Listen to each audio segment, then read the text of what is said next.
Allez, bonjour à tous. Donc, on continue la correction des exercices de trigonométrie de niveau première spé, donc première spécialité. Alors, dans une précédente vidéo, on a corrigé les exercices 1 à 3, où il s'agissait donc de placer des points sur le cercle métrique, un petit peu par enroulement.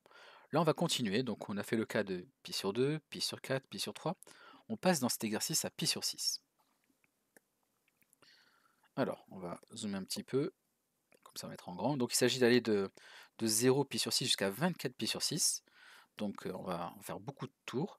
Là, je pense qu'on va essayer de zoomer un maximum pour bien y voir. Donc on va aller de 0 à 24 pi sur 6. Alors, qu'est-ce qu'on peut dire avant de commencer, déjà?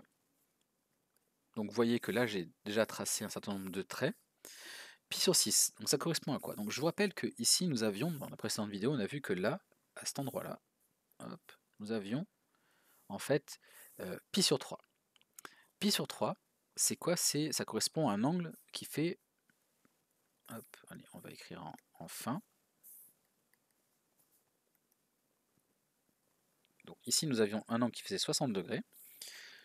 Et ici, qu'est-ce qu'on a en fait? Et bien ici, on a un angle, juste là, ici, qui fait la moitié de 60, c'est-à-dire 30 degrés.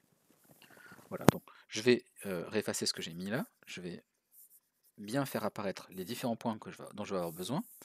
Donc ici, j'ai dit, à cet endroit-là, nous avons pi sur 6. En termes d'angle en degrés, donc l'angle qui est formé ici, il fait la moitié donc de 60, c'est-à-dire ici nous avons 30 degrés. D'accord? Et donc on dit que l'arc de cercle est ici, là, voilà, il mesure pi sur 6. Donc cet arc de cercle que nous avons là qui fait pi sur 6, on le retrouve où? Ben, en fait, on va le retrouver ici. Donc ça veut dire que là, je vais avoir une autre valeur qui va correspondre en fait à un certain nombre de fois pi sur 6. Donc en fait, précisément, on a le double, donc c'est-à-dire 2 pi sur 6 ici. Ensuite, pareil, ce petit arc de cercle là que nous avons là, celui-là là, que j'avais déjà ici, on le retrouve encore ici. Donc ça veut dire qu'il y a un point à placer là, et ainsi de suite. Donc, on va un petit peu simplifier le schéma, enfin la figure. Je vais juste placer les points qui m'intéressent. Donc vous avez bien compris que ils sont à la fois sur en fait le rectangle en bleu, donc je vais avoir un point ici, mais aussi sur le rectangle en vert, ici. Et aussi, vous voyez, je vais placer déjà un point sur l'axe qui est ici, l'axe vertical. Donc en fait, effectivement, parce que 3 fois 30, je vous rappelle que 3 fois 30, ça fait 90. Donc 90 degrés, et bien en fait, je suis là, ici, sur le cercle. On continue. Donc il y a ce point-là, ce point-là, ce point-là, et tous les points que je vais marquer ici. Voilà. Donc ça va nous permettre maintenant de placer proprement tous les points dont j'ai besoin. Donc c'est parti. Ici j'ai une fois pi sur 6. Donc de l'autre côté, alors je vais écrire en vert comme à mon habitude. Ici nous avons donc 2 fois pi sur 6. 2 pi sur 6. Ici nous avons donc 3 pi sur 6. 3 fois 30 ça fait 90, c'est tout à fait cohérent. 3 pi sur 6. Ici nous avons 4 pi sur 6. Mais 4 sixièmes, ça simplifie en 2 tiers, donc c'est-à-dire en fait c'est 2 pi sur 3, et on sait qu'ici il y avait 2 pi sur 3, puisque ici il y avait pi sur 3. 4 pi sur 6, donc on a dit, ici nous avons 5 pi sur 6, 6 pi sur 6. C'est cohérent parce que 6 sur 6 ça fait 1, c'est-à-dire en fait ici 6 pi sur 6 ça fait pi. Et là nous savons que nous avons pi. Et on continue. 6 pi sur 6, ici il y a 7 pi sur 6, 8 pi sur 6, 9 pi sur 6, 10 pi sur 6, 11 pi sur 6, 12 pi sur 6, 12 sixièmes ça fait 2, donc c'est-à-dire 2 pi, donc on vient de faire un tour complet. Et on continue comme ça. Alors on va le faire jusqu'à 24, puisqu'on nous l'a demandé. Dans l'autre tour, de l'autre côté, quand je ferai le côté négatif, je n'irai peut-être pas jusqu'à 24, mais parce que je pense que vous avez compris le principe. Donc nous avons 12 pi sur 6. Ici, donc, on se retrouve aussi avec 13 pi sur 6, 14 pi sur 6, 15 pi sur 6.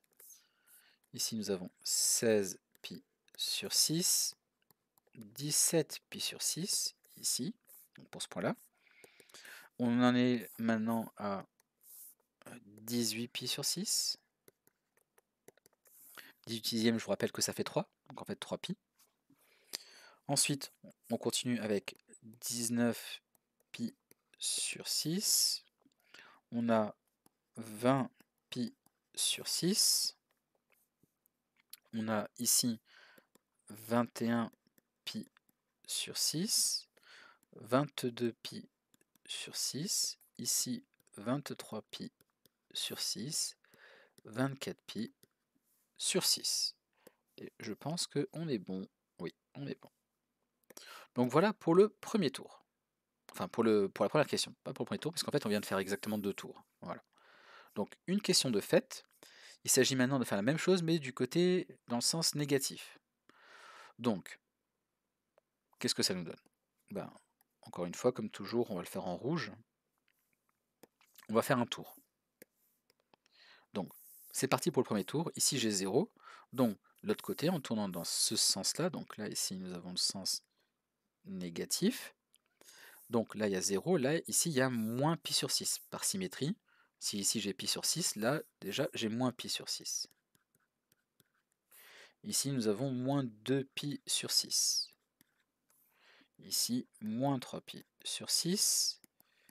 Moins 4 pi sur 6. Moins 5 pi sur 6 pour celui-ci. Moins 6 pi sur 6. On continue. Ici, nous avons moins 7 pi sur 6.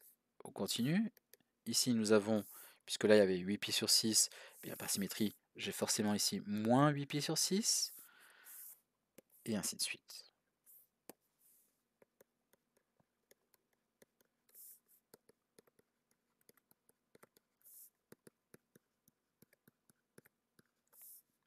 Ici, nous avons moins 12 pi sur 6. Et on peut continuer comme ça.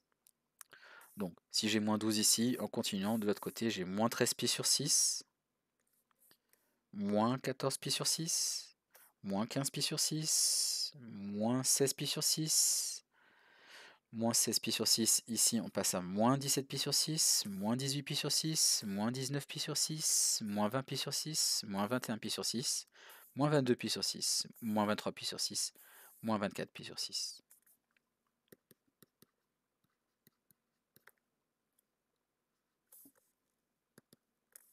Hop, allez, j'écris moins 23 pi sur 6 ici. Voilà. Voilà pour cet exercice.